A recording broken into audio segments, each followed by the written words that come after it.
स्वागत है आपका यस न्यूज़ कर्नाटक एक्सप्रेस में। मैं आपके साथ सुफियान हूँ। आइए आज की खबर पर नजर डालते हैं। ಪತ್ರಿಕಾಗೋಷ್ಠಿ ಉದ್ದೇಶ ಏನಂದ್ರೆ ಚುನಾವಣಾ ಆಯೋಗ ಕರ್ನಾಟಕ ರಾಜ್ಯದಲ್ಲಿ ಬೇರೆ ಬೇರೆ ರಾಜ್ಯಗಳಲ್ಲಿ ಮಾಡ್ತಾ ಇದೆಯಲ್ಲ ಅದೇ ಥರ ಇಲ್ಲಿ SIR ಪ್ರಕ್ರಿಯೆ ಮಾಡ್ತಾ ಇದೆ. ಈಗಾಗಲೇ ಬೇರೆ ಬೇರೆ ರಾಜ್ಯಗಳಲ್ಲಿ ಈ SIR ಪ್ರಕ್ರಿಯೆ ಗೊಂದಲ ಉಂಟು ಮಾಡಿದೆ. ಆಡಳಿತ ನಡೆಸೋರ ಹತ್ರ ಗೊಂದಲ ಇದೆ, SIR ಪ್ರಕ್ರಿಯೆ ಜಾರಿಗೊಳಿಸೋರ ಹತ್ರ ಗೊಂದಲ ಇದೆ, ಜನರ ಹತ್ರ ಗೊಂದಲ ಇದೆ. ಇಲ್ಲಿ ಕರ್ನಾಟಕದಲ್ಲಿ ಅದು ವಿಶೇಷವಾಗಿ ನಮ್ಮ ಉತ್ತರ ಕರ್ನಾಟಕದಲ್ಲಿ ಭಾಳ ಗೊಂದಲ ಇದೆ. ಏನು ಗೊಂದಲ ಅಂತ ಕೇಳಿದ್ರೆ SIR ಪ್ರಕ್ರಿಯೆ ಮಾಡೋರು 2002-03ನೇ ಇಸ್ವಿನಲ್ಲಿ ಮತದಾರ ಪಟ್ಟಿಯಲ್ಲಿ ಹೆಸರು ದಾಖಲೆ ಕೊಡಬೇಕು. ಒಂದು ವೇಳೆ ಅವ್ರ ಹೆಸರು ಇರಲಿಲ್ಲ ಅಂದ್ರೆ ಅವ್ರ ತಂದೆ ತಾಯಿ ಇವ್ರದ್ದು ದಾಖಲೆ ಕೊಡ್ಬೇಕಂತ ಕೇಳಿದ್ದಾರೆ. ಇಲ್ಲಿ ಏನಿದೆ ಅಂದ್ರೆ ಉತ್ತರ ಕರ್ನಾಟಕದಲ್ಲಿ ಬಹಳಷ್ಟು ಜನ ಗುಳೆ ಹೋಗು ಜನ ಇದ್ದಾರೆ. ವಿಶೇಷವಾಗಿ ಹಿಂದುಳಿದವರು, ಬಡವರು, ಆ ಜಾತಿ ಈ ಜಾತಿ ಇರಲಾರ್ದೆ ಎಲ್ಲ ಜಾತಿ ಧರ್ಮದ ಬಡವರು ವರ್ಷನಲ್ಲಿ 6 ತಿಂಗಳು ಗುಳೆ ಹೋಗ್ತಾರೆ ಅವರು. ಮಹಾರಾಷ್ಟ್ರ, ಗೋವಾ, ಇನ್ನಿತರ ರಾಜ್ಯಗಳಲ್ಲಿ, ಗುಜರಾತ್. ಅವರು ಆ ಸಂದರ್ಭದಲ್ಲಿ ಚುನಾವಣೆಯಲ್ಲಿ ಮತದಾನ ಮಾಡಿರುವುದಿಲ್ಲ, ಅವ್ರ ಹೆಸರಲ್ಲಿ ಹೋಟೆಲ್ ಲಿಸ್ಟ್ನಲ್ಲಿ ಇರುವುದಿಲ್ಲ. ಅವ್ರು ಏನು ಮಾಡ್ಬೇಕೀಗ? ಅದು ಭಾಳ ಸಮಸ್ಯೆ ಇದೆ. ಇದರ ಬಗ್ಗೆ ಯಾವ ರಾಜಕೀಯ ಪಕ್ಷದವರಾಗಲಿ, ಇವತ್ತು ಕರ್ನಾಟಕದಲ್ಲಿ ಆಡಳಿತ ನಡೆಸ್ತಾ ಇರೋಂಥ ನಮ್ಮ ಕಾಂಗ್ರೆಸ್ ಪಕ್ಷ ಆಗಲಿ, ಸರ್ಕಾರದ ಅಧಿಕಾರಿಗಳಾಗಲಿ, ಶಾಸಕರುಗಳಾಗಲಿ, ಸಚಿವರಾಗಲಿ ಯಾರೂ ಇದ್ರ ಬಗ್ಗೆ ಗಮನ ಹರಿಸ್ತಾ ಇಲ್ಲ. ನಮ್ಮ ಈ 5 ಜನರ ಪರವಾಗಿ ನಮ್ಮದೊಂದು ಒತ್ತಾಯ ಏನಂದರೆ, ಈ ಸರ್ಕಾರಕ್ಕೆ ಮತ್ತು MLAಗಳಿಗೆ, ಮಂತ್ರಿಗಳಿಗೆ ಇದರ ಕಡೆ ಗಮನ ಹರಿಸಿ ಜನರಲ್ಲಿ ಜಾಗೃತಿ ಮೂಡೋ ಕೆಲಸ ಮಾಡಿರಿ. ಇದು SIR ಅಂದರೆ ಜನರಿಗೆ ಗೊತ್ತೇ ಇಲ್ಲ. ಭಾಳ ಜನ ಗಾಬರಾಗಿಬಿಟ್ಟಾರೆ. ಇನ್ನು ಕೆಲವು ಜನ ಅದು ಮುಸ್ಲಿಮರ ಬಗ್ಗೆ ಅದ ಬಿಡು, ಮುಸ್ಲಿಮರಿಗೆ ಈ ದೇಶದಿಂದ ಹೊರಗೆ ಹಾಕಲಿಕ್ಕೆ ಅದೊಂದು ಪ್ರಕ್ರಿಯೆ ಮಾಡ್ತಾ ಇದ್ದಾರೆ ತಿಳ್ಕೊಂಡ್ಬಿಟ್ರೆ, ಮುಸ್ಲಿಮರು ಏನು ತಿಳ್ಕೊಂಡಾರ ಅಂದ್ರೆ ಇದು ನಮಗೆ ನಾಗರಿಕತ್ವ ತೆಗಿತಾರೆ, ನಮಗೆ ಹೊರದೇಶಕ್ಕೆ ಕಳಿಸ್ತಾರೆ, ನಮಗೆ ಡಿಟೆನ್ಷನ್ ಸೆಂಟರ್ದಾಗ ಇಡ್ತಾರೆ, ಪುನರ್ವಸತಿ ಕೇಂದ್ರದಾಗ ಇಡ್ತಾರೆ. ತಾವು ಗಾಬರಾಗ್ಯಾವ. ಎಲ್ಲರೂ ಒಂದೊಂದು ಥರ ಗಾಬರಾಗ್ಯಾರ. ಕೆಲವ್ರಿಗೆ ನಾಲೆಜಿಕೆ ಇಲ್ಲ, ಇದ್ರ ತಿಳುವಳಿಕೆನಿಲ್ಲ, ಅವರು ಭಾಳ ಸೈಲೆಂಟ್ ಆಗಿದ್ದಾರೆ. ಆದರೆ ಇದ್ರ ಪರಿಣಾಮ ಏನಾಗ್ತದಂದ್ರೆ ಭಾಳ ಘೋರ ಪರಿಣಾಮ ಆಗ್ತದೆ. ಮರಣ ಶಾಸನ ಇನ್ನೂ ಒಳ್ಳೆಯದು, ಮರಣ ಶಿಕ್ಷೆ ಕೊಡೋದು ಇನ್ನೂ ಒಳ್ಳೆಯದು. ಯಾಕಂದ್ರೆ ಅವ ಇಲ್ಲೇ ಸಾಯ್ತಾನೆ, ಇದೇ ಭಾರತದಾಗ ಮಣ್ಣೇರಾಗ್ತಾನೆ. ಮತ್ತು ಇದು ನಾಗರಿಕತ್ವ ತೆಗೆದ್ರೆ ಏನು ಉಳಿತಾವಂದಿಲ್ಲಿ? 1000ಕ್ಕಿಂತಲೂ ಘೋರ. ಅದಕ್ಕೆ ನಮ್ಮ ಉದ್ದೇಶ ಏನಂದ್ರೆ, ಇವತ್ತು ಸರ್ಕಾರ ಮೊದಲು ಫಸ್ಟ್ ಮಾಡೋ ಕೆಲಸ ಏನಂದ್ರೆ ಜನರಲ್ಲಿ ಜಾಗೃತಿ ಕೊಡಬೇಕು. SIR ಪ್ರಕ್ರಿಯೆಗೆ ವಿರೋಧ ಮಾಡಬೇಕು. SIR ಪ್ರಕ್ರಿಯೆ ಮಾಡುವ ಅಧಿಕಾರ ಚುನಾವಣಾ ಆಯೋಗಕ್ಕೆ ಇಲ್ಲೇ ಇಲ್ಲ. ಚುನಾವಣಾ ಆಯೋಗಕ್ಕೆ ನಾಗರಿಕತ್ವ ಪರಿಶೀಲನೆ ಮಾಡುವ ಅಧಿಕಾರ ಇಲ್ಲೇ ಇಲ್ಲ. ಆರ್ಟಿಕಲ್ 324 ಪ್ರಕಾರ 18 ವರ್ಷ ಮೇಲ್ಪಟ್ಟವರನ್ನು ಮತದಾರ ಪಟ್ಟಿಯಲ್ಲಿ ಸೇರಿಸೋದು ಮಾತ್ರ ಕೆಲಸ ಚುನಾವಣಾ ಆಯೋಗದ ಅಧಿಕಾರ. ಅವನಿಗೆ ಮತದಾರ ಆಗಿ ಸೇರಿಸಲಿಕ್ಕೆ ಪರಿಶೀಲನೆ ಮಾಡಬೇಕು. 18 ವರ್ಷ ಆಗಿದೆ ಕಂಡುಕೊಳ್ಬೇಕು. ಆ ನಂತರ ಅವನಿಗೆ ಮತದಾರನ್ನು ಮಾಡಬೇಕು. ಇದು ಒಂದು ಬಿಟ್ಟರೆ ಅವ್ರಿಗೆ ನಾಗರಿಕರನ್ನಾಗಿ ಹೌದೋ ಅಲ್ಲೋ, ಇವನು ನಾಗರಿಕತ್ವದೋ ಇಲ್ಲೋ ಅನ್ನೋದು ಪರಿಶೀಲನೆ ಮಾಡೋ ಅಧಿಕಾರನೇ ಚುನಾವಣಾ ಆಯೋಗಕ್ಕಿಲ್ಲ. ಇವತ್ತು ಇದ್ರ ಪ್ರಕಾರ ಎಷ್ಟೋ ಸರ್ಕಾರಗಳು, ಇವತ್ತು ಮಮತಾ ಬ್ಯಾನರ್ಜಿ ಇರ್ಬೋದು, ಬೇರೆ ಬೇರೆ ರಾಜಕೀಯ ಪಕ್ಷಗಳಿರ್ಬೋದು, ಹೋರಾಟದ ಸಂಘ ಸಂಸ್ಥೆಗಳಿರ್ಬೋದು, ಇವರು ಸುಪ್ರೀಂ ಕೋರ್ಟ್ವರೆಗೆ ಹೋದರೂ ಸಹಿತ ಸುಪ್ರೀಂ ಕೋರ್ಟು ಇದನ್ನು ಸರಿಯಾಗಿ ಗಮನಕ್ಕೆ ತೊಗೊಳ್ತಾ ಇಲ್ಲ, ಜನರಿಗೆ ಒಂದು ನ್ಯಾಯ ಒದಗಿಸ್ತಾ ಇಲ್ಲ. ಇದ್ರ ಬಗ್ಗೆಯೂ ನಮಗೊಂದು ವಿಷಾದ ಇದೆ. ಸರಿಯಾಗಿ ಕಾನೂನು ಪ್ರಕ್ರಿಯೆ ನಡೆಸಬೇಕು. ಮೊನ್ನೆ ಕರ್ನಾಟಕದ ಕ್ಯಾಬಿನೆಟ್ದಲ್ಲಿ ಒಂದು ನಿರ್ಣಯ ಮಾಡಿದ್ರು. ನಾವು SIR ಬಗ್ಗೆ ಕಾನೂನು ಸಲಹೆ ಕೇಳ್ತಾ ಇದ್ದೀವಿ. 1 ತಿಂಗಳಾಯಿತು ಸ್ವಾಮಿಗಳೇ, ನೀವು ಇನ್ನೂ ಕಾನೂನು ಪ್ರಕ್ರಿಯೆ ಕೇಳ್ತಾ ಇದ್ದೀರಿ. ಇಲ್ಲಿ SIR ಮುಗಿತಾ ಇದೆ. ಇಷ್ಟು ಸ್ಲೋ ಪ್ರಕ್ರಿಯೆಯಿಂದ ನೀವು ಇಷ್ಟು ನಿರ್ಲಕ್ಷ್ಯ ಮಾಡಿದ್ರೆ ನಾಳೆ ಕಾಂಗ್ರೆಸ್ ಪಕ್ಷದ ತಳಕ್ಕೆ ಬುಡಕ್ಕೆ ಇದು ಸಮಸ್ಯೆ ಆಗ್ತದೆ. BJP ಅವರು ಏನು ಕಾಂಗ್ರೆಸ್ ಮುಕ್ತ ಅಂತ ಹೇಳ್ತಾ ಇದ್ದಾರೆ. ಅದು ಇದರ ಮುಖಾಂತರ ಮಾಡ್ತಾ ಇದ್ದಾರೆ ಅವರು, ಅದು ನಿಮಗೆ ತಿಳಿತಾ ಇಲ್ಲ. ಅದಕ್ಕೆ ನಾನು ಅನಿಲ್ ಬರೀ ಕಡೆ ಅದಕ್ಕೆ ನಾನು ಹೇಳೋದು ಏನಂದರೆ, ಈ SIR ಪ್ರಕ್ರಿಯೆಗೆ ಸರ್ಕಾರ ವಿರೋಧ ಒಡ್ಡಬೇಕು. ಅದು ನ್ಯಾಯಯುತವಾಗಿ ನಡೆಯಂಗೆ ನೋಡ್ಕೋಬೇಕು, ಕಾನೂನುಬದ್ಧವಾಗಿ ನಡೆಯಂಗೆ ನೋಡ್ಕೋಬೇಕು. ಚುನಾವಣಾ ಆಯೋಗಕ್ಕೆ ಇದು ಅಧಿಕಾರನೇ ಇಲ್ಲ SIR ಮಾಡೋದಾಗಲಿ. SIR ಅಂದರೂ ನಾಗರಿಕತ್ವ ಪರಿಶೀಲನೆ ಮಾಡ್ತಿದ್ದಾರೆ. ಆ ಅಧಿಕಾರ ಎಲ್ಲಿದೆ ನಿಮಗೆ? ಸಂವಿಧಾನ ನಿಮ್ಗೆ ಅದು ಅಧಿಕಾರ ಕೊಟ್ಟಿಲ್ಲ. ಅದಕ್ಕೆ ಇದು SIR ಯಾರು ಮಾಡ್ತಾ ಇದ್ದಾರೆ ಅಂದರೆ BJP ಚುನಾವಣಾ ಆಯೋಗದ ಮುಖಾಂತರ ಮಾಡ್ತಾ ಇದೆ. ಇದಕ್ಕೊಂದು ಉದಾಹರಣೆ ಏನಂದ್ರೆ, ಒಂದು ವಾರದ ಹಿಂದೆ ಕೇರಳದ BJP ಸಿಕ್ಕಾ ಚುನಾವಣಾ ಆಯೋಗದ ಆದೇಶದಲ್ಲಿ BJP ಸಿಕ್ಕಾಕ್ತಾರೆ, BJP ಪಕ್ಷ ಸಿಕ್ಕಾಕ್ತಾರೆ. ಚುನಾವಣಾ ಆಯೋಗದ ಮುಖ್ಯ ಕಚೇರಿ ಕೇರಳದ್ದು, ಆ ಮುಖ್ಯ ಕಚೇರಿಯಲ್ಲಿ BJP ಸಿಕ್ಕ ಹಾಕ್ತಾರೆ. ಅದು ಪ್ರಮಾದ ಆಗಿದೆ, ಕಣ್ತಪ್ಪನ. ಹಂಗಾರೆ ಸಿಕ್ಕ ಯಾಕಿತ್ತಲ್ಲಿ? ಈಗ ಒಂದು ಯಾವುದೋ ಕಚೇರಿ ಸಿಕ್ಕ ಹಿಂದೆ ಮುಂದಾಗಿದ್ದರೆ ಏನರ, ಚುನಾವಣಾ ಆಯೋಗದಲ್ಲಿ BJP ಸಿಕ್ಕ ಯಾಕಿತ್ತು? ಇದು ಯಾರೂ ಕೇಳ್ತಾ ಇಲ್ಲ. ಆಯಿತು, ಕಣ್ತಪ್ಪಾಗಿರಬೇಕು, ಮಾನವನು ತಪ್ಪು ಮಾಡೋದು ಸಹಜ. ಆದರೆ ಸಿಕ್ಕ ಅಲ್ಲೇ ಹಾಕಿತ್ತು, ಬೇರೆ ಸಿಕ್ಕ ಹೊಡೆದಿದ್ರೆ ಕಣ್ತಪ್ಪಾಗಿದೆ ಅಂತ ಹೇಳ್ಬೋದು. ಚುನಾವಣಾ ಆಯೋಗದ ಕಚೇರಿಯಲ್ಲಿ BJP ಸಿಕ್ಕ ಅಂದರೆ BJPನೇ ಚುನಾವಣಾ ಆಯೋಗ ನಡೆಸ್ತಾ ಇದೆ. ಚುನಾವಣಾ ಆಯೋಗ BJPಗೆ ಒಪ್ಪಿಸಿಬಿಟ್ಟಿದ್ದಾರೆ, BJP ಪಕ್ಷಕ್ಕೆ ಒಪ್ಪಿಸಿದ್ದಾರೆ ಚುನಾವಣಾ ಆಯೋಗದವರು. ಚುನಾವಣಾ ಆಯೋಗದವರು ತಮ್ಮ ಅಧಿಕಾರವನ್ನು BJPಗೆ ಒಪ್ಪಿಸಿಬಿಟ್ಟಿದ್ದಾರೆ. ಇದರ ಬಗ್ಗೆ ರಾಷ್ಟ್ರ ಮಟ್ಟದಲ್ಲಿ ಚರ್ಚೆ ಆಗಬೇಕು, ರಾಷ್ಟ್ರ ಮಟ್ಟದಲ್ಲಿ ಇದರ ಬಗ್ಗೆ ತನಿಖೆ ಆಗಬೇಕು. ಆ ಶೀಲ ಅಲ್ಲಿ ಯಾಕೆ ಹೋಯ್ತು? ಚುನಾವಣಾ ಆಯೋಗದ ಆಫೀಸಲ್ಲಿ ಸೀಲ್ ಯಾಕೆ ಹೋಯ್ತು? ಸಿಕ್ಕ ಯಾಕೆ ಹೋಯ್ತದು? ಈಗ ಕರ್ನಾಟಕದಲ್ಲಿ ಏಪ್ರಿಲ್ನಲ್ಲಿ SIR ಮಾಡ್ತಾ ಇದ್ದಾರೆ. ಎಷ್ಟು ಜನರಿಗೆ ನಾಲೆಜ್ ಇದೆ ಇದ್ರ ಬಗ್ಗೆ? SIR ಬಗ್ಗೆ ನಾಗರಿಕರಿಗೆ ನಾಲೆಜ್ ಇಲ್ಲ. ಸುಶಿಕ್ಷಿತ ಅನ್ನಿಸ್ಕೊಂಡವ್ರಿಗೆ ಇದ್ರ ಬಗ್ಗೆ ನಾಲೆಜ್ ಇಲ್ಲ. ಇನ್ನು ಗ್ರಾಮೀಣ ಪ್ರದೇಶದಲ್ಲಿದ್ದವರು, ಗುಳೆ ಹೋಗಂಥವ್ರು, ಬಡ ಕಾರ್ಮಿಕರು, ಕೂಲಿ ಕಾರ್ಮಿಕರು, ಮಹಿಳೆಯರು, ಅನಕ್ಷರಸ್ಥರು, ಬುಡಕಟ್ಟು ಜನಾಂಗದವರು, ಇವರಿಗೆಲ್ಲ ಎಲ್ಲಿ ನಾಲೆಜ್ ಇದೆ? ಈ ಕೆಲಸ ಕಾಂಗ್ರೆಸ್ ಪಕ್ಷ ಆಗಲಿ ಸರ್ಕಾರ ಆಗಲಿ ಜಾಗೃತಿ ಮೂಡಿಸುವಂಥ ಕೆಲಸ ಮಾಡಬೇಕು. ಮತ್ತು ಎಲ್ಲ ಹಿಂದುಳಿದ ವರ್ಗದವರು, ಅಹಿಂದ ಜನರು ಕೂಡಿ ಒಂದು ಆಂದೋಲನ ರೂಪದಲ್ಲಿ ಇದನ್ನು ನಾವು ಪ್ರತಿರೋಧ ಮಾಡಬೇಕು ಅಂಥೇಳಿ ನಾನು ಈ ಸಂದರ್ಭದಲ್ಲಿ ಹೇಳ್ತೇನೆ.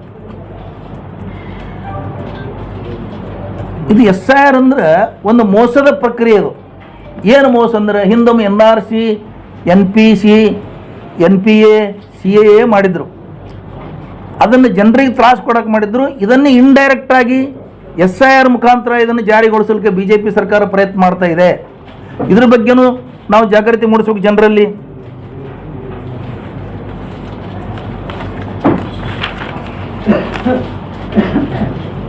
ನಾವೇನು ತಿಳ್ಕೊಂಡ್ಬಿಟ್ಟಿವಿ, SIR ಅಂದರೆ ಮತಪಟ್ಟಿ ಪರಿಷ್ಕರಣೆ ಅಂತ ತಿಳ್ಕೊಂಡ್ಬಿಟ್ಟಿವಿ. ತಪ್ಪು ಕಲ್ಪನೆ. ಮತಪಟ್ಟಿ ಪರಿಷ್ಕರಣೆ ಬೇರೆ ಆಗ್ತಾ ಇದೆ. ಈಗ ಕರ್ನಾಟಕದಲ್ಲಿ ಚುನಾವಣೆ ಇಲ್ಲ, ಲೋಕಸಭೆಯಲ್ಲಿ ಚುನಾವಣೆ ಇಲ್ಲ, ಲೋಕಸಭೆಗೂ ಚುನಾವಣೆ ಇಲ್ಲ. ಮತ್ತು SIR ಪ್ರಕ್ರಿಯೆ ಇಷ್ಟು ತುರ್ತು ಮಾಡೋಕ್ಕೆ ಏನು ಕೆಲಸ ಇದೆ? ಏನು ಅವಶ್ಯಕತೆ ಇದೆ? ಸರ್ಕಾರದ ಒಂದು ಹಿಡನ್ ಅಜೆಂಡಾ, ಅವರು ಮೋಸ ಮಾಡೋಕ್ಕೆ, ಜನರಿಗೆ ತ್ರಾಸ ಕೊಡೋಕ್ಕೆ ಇದು ಮಾಡ್ತಾ ಇದ್ದಾರೆ. ಇದನ್ನು ನಾವು ವಿರೋಧ ಮಾಡ್ತೇವೆ. ಈಗ ಒಂದು ತಿಂಗಳಿಂದ 1-2 ತಿಂಗಳಿಂದ ಮ್ಯಾಪಿಂಗ್ ಆ ಮ್ಯಾಪಿಂಗ್ ಮಾಡೋರಿಗೆ ನಾಲೆಜ್ ಇಲ್ಲ, ಮ್ಯಾಪಿಂಗ್ ಮಾಡಿಸೋರಿಗೂ ಅದ್ರ ಬಗ್ಗೆ ನಾಲೆಜ್ ಇಲ್ಲ. ಮೊದಲು ಅದ್ರ ಬಗ್ಗೆ ತರಬೇತಿ ಕೊಡಬೇಕಲ್ಲ, ಮ್ಯಾಪಿಂಗ್ ಮಾಡೋರು ತರಬೇತಿ ಕೊಡಬೇಕು, ಸಾರ್ವಜನಿಕರಿಗೆ ತಿಳುವಳಿಕೆ ಕೊಡಬೇಕು. ಸರ್ಕಾರದ ಕೆಲಸ ಇದು. ಸರ್ಕಾರ ಇದ್ರ ಬಗ್ಗೆ ಗಮನನೇ ಹರಿಸ್ತಾ ಇಲ್ಲ. ಇನ್ನೊಂದು ವಿಷಯ ಹೇಳ್ಬೇಕಂದ್ರೆ, ಇವತ್ತು ಪೇಪರ್ದಾಗ ನೋಡಿದೆ ನಾನು, ಪಶ್ಚಿಮ ಬಂಗಾಳದ ಒಬ್ಬ ನ್ಯಾಯಾಧೀಶರು, ಕಲ್ಕತ್ತಾ ಹೈಕೋರ್ಟಿನ ಮಾಜಿ ನ್ಯಾಯಾಧೀಶ ಶಾಹಿದುಲ್ಲಾ ಮುನ್ಷಿ ಹೆಸರೇ ಮಾಯಾ. ಇದೊಂದು ದೊಡ್ಡ ಉದಾಹರಣೆ, ಇದು ದೇಶಕ್ಕೆ ಉದಾಹರಣೆ. ಹಿಂದೆ ಆಸಾಮಿನಲ್ಲಿ ನಾವು ನಾನು ಅದೇ ಹೇಳ್ತಾ ಇದ್ದೀನಿ, ಯೋಧರದು ನೋಬೆಲ್ ಪ್ರೈಸ್ ಪಡೆದಂಥ ಯೋಧರು, ಈ ರಾಷ್ಟ್ರಕ್ಕಾಗಿ ದುಡಿದಂಥ ಯೋಧರು, ಸ್ಕಾಲರ್ ನೋಬೆಲ್ ಪ್ರೈಸ್ ಪಡೆದಿದ್ರು. ಅವ್ರ ಹೆಸರಿಲ್ಲ, ಅಮರ್ತ್ಯ ಸೇನ್ ಅವ್ರ ಹೆಸರೇ ಇಲ್ಲ ಅದರಲ್ಲಿ. ಇವತ್ತು ಹೈಕೋರ್ಟ್ ಜಡ್ಜಿನ ಹೆಸರೇ ಇಲ್ಲ. ಹಂಗಾರೆ ನೀವು ಎಷ್ಟು ಪಾರದರ್ಶಕವಾಗಿ ಮಾಡ್ತಾ ಇದ್ದೀರಿ? ಇದು ಮುಸ್ಲಿಮರನ್ನು ಟಾರ್ಗೆಟ್ ಮಾಡ್ತಾ ಇದ್ದೀರಿ, ದುರ್ಬಲರನ್ನು ಟಾರ್ಗೆಟ್ ಮಾಡ್ತಾ ಇದ್ದೀರಿ, ಬಡವರನ್ನು, ಹಿಂದುಳಿದವ್ರನ್ನ ಟಾರ್ಗೆಟ್ ಮಾಡ್ತಾ ಇದ್ದೀರಿ. ಈ ದೇಶದಲ್ಲಿ ಹಿಟ್ಲರ್ ಆಡಳಿತ ತರಬೇಕು, ಹಿಟ್ಲರ್ ಥರ ಮೆರಿಬೇಕು ಅನ್ನೋಂಥ ಒಂದು ಉದ್ದೇಶದಿಂದ ನೀವು ಎಲ್ಲರದು ಹಕ್ಕು ಕಸಿದುಕೊಂಡು ಜನರನ್ನು ಶೋಷಣೆಗೆ ಒಳಪಡಿಸ್ಬೇಕಂತ ಇದ್ದೀರಿ ನೀವು. ಅದಕ್ಕೆ ನಮ್ಮದು ಇದು ವಿರೋಧ ಇದೆ. ಮುಖ್ಯವಾಗಿ ಕಾಂಗ್ರೆಸ್ ಸರ್ಕಾರದ ಮುಖ್ಯಮಂತ್ರಿ ಆದಿಯಾಗಿ ಶಾಸಕರವರೆಗೆ ಸಚಿವರು ಎಲ್ಲರೂ ಸೇರಿ ಇದಕ್ಕೆ ವಿರೋಧ ಮಾಡಬೇಕು, ಜನರಿಗೆ ತಿಳುವಳಿಕೆ ಕೊಡಬೇಕು, ಜನರ ಬೆಂಬಲಕ್ಕೆ ನಿಂದಿರಬೇಕು. ಒಂದು ವೇಳೆ ನೀವು ಈ ದುರ್ಬಲ ವರ್ಗದ ಜನರ ಪರವಾಗಿ, ಮುಸ್ಲಿಮರ ಪರವಾಗಿ, ಹಿಂದುಳಿದರ ಪರವಾಗಿ ನಿಲ್ಲದೇ ಇದ್ದರೆ ನಿಮ್ಮ ಬುಡಕೆ ಇದು ಸಮಸ್ಯೆ ಇದೆ ಅಂತ ನಾನು ಇವತ್ತು ನಿಮಗೆ ಎಚ್ಚರಿಕೆ ಮಾಡ್ತಾ ಇದ್ದೇನೆ. ಕ್ಲಿಯರ್ ಕಟ್ ಅಂದರೆ SIR ಇದು ಜನರಿಗೆ ಸಮಸ್ಯೆ ಇದೆ. ಈ SIR ಸರ್ಕಾರ ಜನರಿಗೆ ತಿಳುವಳಿಕೆ ಕೊಡಬೇಕು ಮತ್ತು ಪ್ರತಿರೋಧ ಒಡ್ಡಬೇಕು. ಕಾನೂನು ಪ್ರಕಾರ ಜನರಿಗೆ ಏನು ಸಹಾಯ ಮಾಡಬೇಕು ಅದು ಮಾಡಿಸ್ಬೇಕು. ಅಂದ್ರೆ ಈ ಚುನಾವಣಾ ಆಯೋಗ ಎಲ್ಲೋ ಒಂದ್ ಕಡೆ ಮಿಸ್ಟೇಕ್ ಮಾಡ್ತಾ ಇದೆ ಅಂತಕ್ಕಂಥದ್ದು ನೀವು ಎಲ್ಲೋ ಒಂದ್ ಕಡೆ ಎಲ್ಲ ಚುನಾವಣಾ ಆಯೋಗ ಮಿಸ್ಟೇಕೇ ಮಾಡ್ತಾ ಇದೆ. ಅವ್ರಿಗೆ ಅಧಿಕಾರನೇ ಇಲ್ಲ ಇದು SIR ಮಾಡೋದು. ಚುನಾವಣಾ ಆಯೋಗ ಏನ್ ಮಿಸ್ಟೇಕ್ ಮಾಡ್ತಾ ಇದ್ರು ಸ್ಪಷ್ಟೀಕರಣ ಕೊಡ್ತಾರೆ. ಅವ್ರಿಗೆ ಆರ್ಟಿಕಲ್ 324 ಪ್ರಕಾರ 18 ವರ್ಷ ಮೇಲ್ಪಟ್ಟವ್ರಿಗೆ ಮತದಾರರ ಪಟ್ಟಿಯಲ್ಲಿ ಸೇರಿಸುವುದು ಅಷ್ಟೇ ಅಧಿಕಾರ ಇದೆ. SIR ಅಂದ್ರೆ ನಾಗರಿಕತ್ವ ಪರಿಶೀಲನೆ ಮಾಡುವ ಹಕ್ಕಿಲ್ಲ, ಚುನಾವಣಾ ಆಯೋಗ ಇಲ್ಲ. ಈಗ ಏನಾಗ್ತದೆ, ಒಂದು ಫಿಗರ್ ಬರ್ತಾವ, 1 ಲಕ್ಷ 2 ಲಕ್ಷ ಡಿಲೀಟ್ ಆಗಿದ್ಮೇಲೆ ಇಲ್ಲಿ ಸರ್ಕಾರದ ಕಣ್ಣು ತೆರೀತೈತಿ. ಅದೇ ಅದಕ್ಕಿಂತ ಮೊದಲೇ ಕಣ್ಣು ತೆರೀರಿ ಅಂತ ಹೇಳ್ತಾ ಇದೀವಿ ನಾವು. ಅವಾಗೆಲ್ಲ ಸ್ಟೇಟ್ದಾಗ ಹಂಗೆ ಆಗ್ಯದ, ಎಲ್ಲ ಕಡೆ ಆಗ್ಯದ, ಇಲ್ಲಿನೂ ಆಗ. ಕಾಂಗ್ರೆಸ್ ಅಲ್ಪಸಂಖ್ಯಾತರಿಗೆ ಟಿಕೆಟ್ ಕೊಡಲಿಲ್ಲ, ಅನ್ಯಾಯ ಮಾಡ್ತು ಮತ್ತು ಕಾಂಗ್ರೆಸ್ ಬೆಂಬಲಿಸ್ತದೆ ಅಂತ ಹೇಳ್ತೀರಿ, ಅವ್ರ ಅಭಿವೃದ್ಧಿ ಮಾಡ್ತಾರೆ. ಏನಿದ್ರು ಕಾಂಗ್ರೆಸ್ ಅನ್ಯಾಯತೆ ಯಾಕೆ ಶಬ್ದ ತರ್ತೀರಿ? ಟಿಕೆಟ್ ಕೊಡದಿದ್ರೆ ಅನ್ಯಾಯನಾ? ಹಂಗಾರೆ BJP ಅವ್ರು ಯಾರ್ಯಾರಿಗೆ ಟಿಕೆಟ್ ಕೊಟ್ಟಿಲ್ಲ ಅವ್ರಿಗೆಲ್ಲ ಅನ್ಯಾಯ ಆಗಿಬಿಟ್ಟಿದೆ. ಯಾರು ಹೇಳಿದ್ರು ಅನ್ಯಾಯ ಆಗಿದೆ ಅಂತ? ಯಾರು ಹೇಳಿದ್ರು? ಏನು ನಮ್ದು ಏನು? ಹೌದ್ರಿ, ಎಲ್ಲರೂ ತಂಗಿ ಅನ್ಯಾಯ ಬೇರೆ, ಅಸಮಾಧಾನ ಬೇರೆ. ಅಸಮಾಧಾನ ಆಗಿದೆ ಅವ್ರಿಗೆ, ಟಿಕೆಟ್ ಎಲ್ಲರೂ ಬೇಡ್ತಿರ್ತಾರೆ, 100 ಜನ ಟಿಕೆಟ್ ಬೇಡ್ತಾರೆ. ನೀವು ನೋಡ್ರಿ, ನೀವು ಕಾಂಗ್ರೆಸ್ ನೀವು ಅಲ್ಪಸಂಖ್ಯಾತರಾಗಿ ಮಾತಾಡ್ತಾರೆ, ಕಾಂಗ್ರೆಸ್ ಮುಖಂಡರಾಗಿ ಮಾತಾಡ್ತಾರೆ. ಅಹಿಂದ ವರ್ಗದವರು ನಾ ಇವತ್ತು ಏನು ಕ್ಲಿಯರ್ ಮಾಡೋದು? ನೀ ತಡ ಮಾಡಿ ಬಂದಿತ್ತವ ಪರಶುರಾಮ. ನಾನು ಮೊದಲೇ ಹೇಳಿನಿ, ಇದು ಅಹಿಂದದ ಪತ್ರಿಕಾಗೋಷ್ಠಿ ಅಂತ ಹೇಳಿನಿ. ಇನ್ನು ಕಾಂಗ್ರೆಸ್ ಬಗ್ಗೆ ಆನ್ಸರ್ ಕೊಡಬೇಕಾದ್ರೆ ಅಲ್ಲಿ ಯಾರಿಗೆ ಅಸಮಾಧಾನ ಆಗಿಲ್ಲ. ಎಲ್ಲ ಕಡೆ ಇದು ಇರುವುದೇ, ಎಲ್ಲ ಪಕ್ಷದಾಗಿದೆ, ಎಲ್ಲ ಮತಕ್ಷೇತ್ರದಲ್ಲಿದೆ. ನಾಮಿನೇಷನ್ ಕೊಡ್ತಿರ್ತಾರೆ, ತಗೋತಿರ್ತಾರೆ. ಅದೊಂದು ಸಾಮಾನ್ಯ ಪ್ರಕ್ರಿಯೆ. ಅದು ಭಾಳ ಸೀರಿಯಸ್ ತಗೊಳ್ಳೋ ಅವಶ್ಯಕತೆ ಇಲ್ಲ. ಅದು ಆ ಲೆವೆಲ್ ಮಾತಾಡೋ ಅಧಿಕಾರ ನಮಗಿಲ್ಲ. ಅದು ಸಿಕ್ರೆ ಮೋದಿ ಮುದ್ದೆ ಅಂತೂ ಮಾತಾಡ್ತೀನಿ. ಆದ್ರೆ ಅಲ್ರಿ, ಜಮೀರ್ ಅಹ್ಮದ್ ಮತ್ತು ಆ ಸಾದಿಕ್ ಪೈಲ್ವಾನ್ ನಡುವೆ ಏನಾಗ್ಯದ ನನಗೆ ಗುರ್ತದ, ಅದ್ರ ಬಗ್ಗೆ ನಾನು ಮಾತಾಡ್ಬೇಕಾ? ಹೌದ್ರಿ, ಆಗಿರ್ಬೇಕು. ನನಗೇನು ಸಂಬಂಧ ಇಲ್ಲ, ಅದು ನನಗೆ ಗೊತ್ತಿಲ್ಲ. ಅದು ಅವ್ರು ಸಿಗರೇಟ್ ವಿಚಾರ, ಸಿಗರೇಟ್ ವಿಚಾರ ವಕ್ತಾರ ಅಧಿಕಾರ ಇಲ್ಲ. ನಮಗೇನು ನಿಮ್ಮ ಈಗ ಚುನಾವಣೆಗೆ ದಾವಣಗೆರೆಗೆ ಸಂಬಂಧಪಟ್ಟಂತ ಚುನಾವಣೆಗೆ ಸೆಡ್ ಹೊಡೆದು ನಿಂತ್ರ ಆ ಅಲ್ಪಸಂಖ್ಯಾತರು ಎಲ್ಲರೂ ಕೂಡ ಸೆಡ್ ಹೊಡೆದು ನಿಂತಿದ್ದಾರೆ, ಪೈಲ್ವಾನ್ ಸಪೋರ್ಟ್ ಮಾಡ್ತಾ ಇದ್ದಾರೆ. ಹಾಗಾಗಿ ಕಾಂಗ್ರೆಸ್ಗೆ ಹಿನ್ನಡೆ ಆಗುತ್ತೆ ಅನ್ನೋದು ವರದಿ ಇದೆ.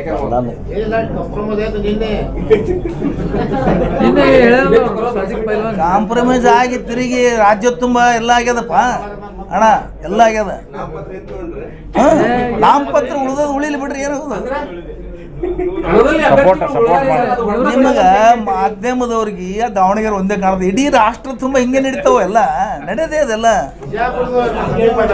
ಅದ್ರಾಗ ಜರ ಕಾಂಗ್ರೆಸ್ ಅಂದ್ಕೊಳ್ಳೆ ಪ್ರೇಮ ಭಾಳ ಬರ್ತದ. ಈಗ ಬಾಗಲಕೋಟೆಗೆ ಸಂಬಂಧಪಟ್ಟಂಗೆ ಕಾಂಗ್ರೆಸ್ನಲ್ಲೂ ಕೂಡ ಅದೇ ಕುಟುಂಬಕ್ಕೆ ಏನು ಟಿಕೆಟ್ ಕೊಟ್ಟಿದಿರಲ್ಲ, ಮೇಟಿಯವ್ರ ಕುಟುಂಬಕ್ಕೆ ಏನು ಟಿಕೆಟ್ ಕೊಟ್ಟಿರಲ್ಲ, ಅಲ್ಲೂ ಕೂಡ ಅಸಮಾಧಾನ ಹೊಗೆಯಾಡ್ತಾ ಇದೆ. ಹಾಗಾಗಿ ಅಲ್ಲೂ ಕೂಡ ಸೋಲಾಗ್ತದೆ ಅನ್ನೋದು ಕೆಲವೊಂದು ಬಲ್ಲ ಮೂಲಗಳು. ಅಸಮಾಧಾನ ಎಲ್ಲ ಕಡೆ ಇರುವುದೇ. ಈಗ ಮುಸ್ಲಿಮರಿಗೆ ಯಾಕೆ ಬೇರೆದವ್ರಿಗೆ ಅಸಮಾಧಾನ ಇರಲ್ವಾ? ಲಿಂಗಾಯತರಿಗೆ ಅಸಮಾಧಾನ ಇಲ್ವಾ? ನಮ್ಗೆ ಈ ಸಲ ಕೊಡಬೇಕಾಗಿತ್ತು ಅಂತ ಲಿಂಗಾಯತರು ವಿಚಾರ ಮಾಡಲ್ವಾ? ಉಳಿದ ಕಮಿಟಿ ಹಿಂದುಳಿದವ್ರು ವಿಚಾರ ಮಾಡಲ್ವಾ? ಮುಸ್ಲಿಮರು ಯಾಕೆ ವಿಚಾರ ಮಾಡ್ತಾರೆ? ಎಲ್ಲರೂ ವಿಚಾರ ಮಾಡ್ತಾರೆ. ಒಂದು ಪಕ್ಷದ ನಿರ್ಣಯ ಪ್ರಕಾರ ಮತ್ತೆ ಆಮೇಲೆ ಎಲ್ಲರೂ ಬೆನ್ನು ಹತ್ತಾರೆ ಅಷ್ಟೇ. ಅದೇನು ದೊಡ್ಡದು. ಬಿಜೆಪಿಯಲ್ಲಿ ಕುಟುಂಬ ರಾಜಕಾರಣ ಅಂತ ಆರೋಪ ಮಾಡ್ತಾ ಇದ್ರಿ, ಈಗ ಕಾಂಗ್ರೆಸ್ನಲ್ಲೂ ಕುಟುಂಬದ ರಾಜಕಾರಣ ನಡೀತಾ ಇದೆ. ಇದನ್ನ ಹೆಂಗ್ ಒಪ್ಕೊಳ್ತೀರಿ? ಬಿಜೆಪಿಯಲ್ಲಿ ಕುಟುಂಬ ರಾಜಕಾರಣ ಅಂತ ಯಾರೂ ಆರೋಪ ಮಾಡಿಲ್ಲ. ಅವ್ರು ಮಾಡಿದಕ್ಕೆ ಉತ್ತರ ಕೊಟ್ಟಿವಿ ನಾವು. BJP ಲಿಖಿತ ಅವರೇ BJP ಎಬ್ಸಿದ್ದು ಕುಟುಂಬ ರಾಜಕಾರಣ ಎಬ್ಸಿದ್ದು ಅವರು. ಕಾಂಗ್ರೆಸ್ ಮೇಲೆ ಆರೋಪ ಮಾಡಿದ್ದು. ಕಾಂಗ್ರೆಸ್ ಯಾವಾಗಲೂ ಆರೋಪ ಮಾಡಿಲ್ಲ. ಮಾಡಿದಕ್ಕೆ ನಾವು ಪ್ರತಿರೋಧ ಹೇಳಿದ್ದೀವಿ, ನಿಮ್ಮಲ್ಲಿನೂ ಅದೇ ಇದೆ ಅಂತ ಹೇಳಿದ್ದೀವಿ. ಈ ದೇಶದಲ್ಲಿ ಕಾಂಗ್ರೆಸ್ ಮುಸ್ಲಿಮರಿಗೆ ವೋಟ್ ಬ್ಯಾಂಕ್ ಮಾಡ್ಕೊಂಡಿದೆ ಅಂತ ಹೇಳಿದ್ದಾರೆ, ಮತ್ತು ಮುಸ್ಲಿಮರು ಕಾಂಗ್ರೆಸ್ ಬಂದಿದೆ ಅಂತ ಹೇಳಿದ್ದಾರೆ. ಇದು ಉದ್ದೇಶ ಏನಿದೆ? ಲೀಡರ್ಗಳು ಏನೇನು ಮಾತಾಡಲಿ, ಮುಸ್ಲಿಮರು ಮತ್ತು ದಲಿತರಿಗೆ ಹಿಂದುಳಿದವ್ರಿಗೆ ಏನಿದೆ, ಈ ದೇಶದ ಸಂವಿಧಾನ ಉಳಿಬೇಕು. ಅಧಿಕಾರಕ್ಕಿಂತಲೂ ಮುಖ್ಯವಾಗಿ ಈ ದೇಶದ ಸಂವಿಧಾನ ಉಳಿಬೇಕು. ಸಂವಿಧಾನ ಉಳಿಸಲಿಕ್ಕೆ ಪ್ರಯತ್ನ ಮಾಡಬೇಕಂತೇಳಿ ಕಾಂಗ್ರೆಸ್ ಬೆನ್ನತ್ತಿದ್ದಾರೆ. ಇವರು ಬಿ ಜೆ ಪಿಯವರು ಸಂವಿಧಾನವನ್ನು ಮೊಟಕುಗೊಳಿಸ್ತಾ ಇದ್ದಾರೆ, ಅದನ್ನು ದುರ್ಬಲಗೊಳಿಸ್ತಾ ಇದ್ದಾರೆ. ಅದಕ್ಕೆ ನಾವು ಸಂವಿಧಾನ ಉಳಿಸಬೇಕಾದ್ರೆ ಕಾಂಗ್ರೆಸ್ಸೇ ಒಂದು ಪರ್ಯಾಯ ಶಕ್ತಿ ತಗೊಂಡು ಈ ದೇಶದಲ್ಲಿ ಮುಸ್ಲಿಮರು ಕಾಂಗ್ರೆಸ್ ಬೆನ್ನತ್ತಿದ್ದಾರೆ ಅಷ್ಟೇ ಹೊರತಾಗಿ ಯಾರಿಗೆ ವಿರೋಧಿಲ್ಲ, ಯಾರಿಗೆ ಪರ ಇಲ್ಲ. ಸಂವಿಧಾನದ ಪರವಾಗಿ ಇವರಲ್ಲ, ಹಿಂದುಳಿದವರು, ದಲಿತರು, ಮುಸ್ಲಿಮರು ಇವರೆಲ್ಲ ಸಂವಿಧಾನ ಉಳಿಸುವ ಸಲುವಾಗಿ ಬಾಬಾ ಸಾಹೇಬ್ ಅಂಬೇಡ್ಕರ್ ಏನೋ ಒಂದು ಸಂವಿಧಾನ ಕೊಟ್ಟಿದ್ದಾರೆ, ಶ್ರೇಷ್ಠ ಸಂವಿಧಾನ, ಅದು ಉಳಿಸಲಿಕ್ಕೆ ಕೊಡ್ತಾ ಇದ್ದಾರೆ. ಮತ ಕೊಡ್ತಾ ಇದ್ದಿದ್ದು ಅದಕ್ಕೆ. ಪರಶುರಾಮ ಯಾವ ರೀತಿ ಉಳಿಸಕ್ ಸಾಧ್ಯ ನೀವು ತಮ್ಮದು? ಮತದಾನದೇ ಒಂದು ಶಕ್ತಿ, ಮತ್ತೇನು ಶಕ್ತಿ ನಮಗೆ ಉಳಿಸಲಿಕ್ಕೆ? ಅದು ಒಂದೇ ಶಕ್ತಿ. ಮತದಾನ ಒಕ್ಕಟ್ಟಾಗಿ ಮತದಾನ ಹಾಕಿ ಸಂವಿಧಾನ ಉಳಿಸಲು ಪ್ರಯತ್ನ ಮಾಡ್ತೀವಿ. ಬಿಜೆಪಿ ಅದನ್ನು ಮೊಟಕುಗೊಳಿಸ್ತಾ ಇದೆ, ಕಸಗೊಳಕತ್ತಾರ, ಅದಕ್ಕೆ ನಾವು ಉಳಿಸಬೇಕಂತ. ಆಗ್ಲೇ ಒಂದು ಮಾತು ಹೇಳಿದ್ರಿ ಸಂಪೂರ್ಣವಾಗಿ ಚುನಾವಣಾ ಆಯೋಗದ ಮುಖಾಂತರ ಇದು ಎಲ್ಲೋ ಒಂದ್ ಕಡೆ ನಿಮ್ಮ ಕಾಂಗ್ರೆಸ್ ಅನ್ನು ಮೊಟಕುಗೊಳಿಸುವಂತ ಒಂದು ಭಯಕ್ಕೆ ಅಂಜಿದಿರಿ ಅಲ್ಲ? ಅಂಜುದೇನದ್ರಾಗ ನಡೆದಿದ್ದು ಹೇಳಿದೆವು, ಅದು ಪ್ರತಿರೋಧ ಒಡ್ಬೇಕಲ್ಲ. ಈಗ ಒಬ್ಬ ನೀ ಬಂದು ನಮ್ಮ ಮೇಲೆ ಹಲ್ಲೆ ಮಾಡೋ ನಾವು ಪ್ರತಿರೋಧ ಒಡ್ಬೇಕು ಅನಿಸ್ತಾರೆ ಏನೋ? ಯಾರು ಅಂಜುದಿಲ್ಲ. ಈ ದೇಶದಲ್ಲಿ ಕಾಂಗ್ರೆಸ್ 126 ವರ್ಷದ ಇತಿಹಾಸ ಇದೆ, ಏನು ಅಂಜು ಪ್ರಶ್ನೆ ಇಲ್ಲ. ಇವತ್ತಿಲ್ಲ ನಾಳೆ ಅದು ಮತ್ತೆ ಕಾಲಚಕ್ರ ತಿರುಗುತ್ತದೆ. ನಮ್ಮ ಸರ್ಕಾರ ನಮ್ಮದು ಬಂದೇ ಬರ್ತದೆ. ಯಾವುದೇ ಹೊಸ ಸುದ್ದಿಯನ್ನ ನೋಡಲು ನಮ್ಮ ಎಸ್ ನ್ಯೂಸ್ ಕರ್ನಾಟಕ ಎಕ್ಸ್ಪ್ರೆಸ್ನ ನೋಡ್ತಾ ಇರಿ. ಹಾಗೆ ನಮ್ಮ ಚಾನೆಲ್ನ ಸಬ್ಸ್ಕ್ರೈಬ್ ಮಾಡಿ, ಬಾಜು ಇರುವ ಬೆಲ್ ಐಕಾನ್ ಅನ್ನ ಕ್ಲಿಕ್ ಮಾಡಿ. ಹಾಗೆ ನಮ್ಮ ಚಾನೆಲ್ನ ಲೈಕ್ ಮಾಡಿ, ಶೇರ್ ಮಾಡಿ. ನಮ್ಮ ನಡೆ ಸತ್ಯದ ಕಡೆ.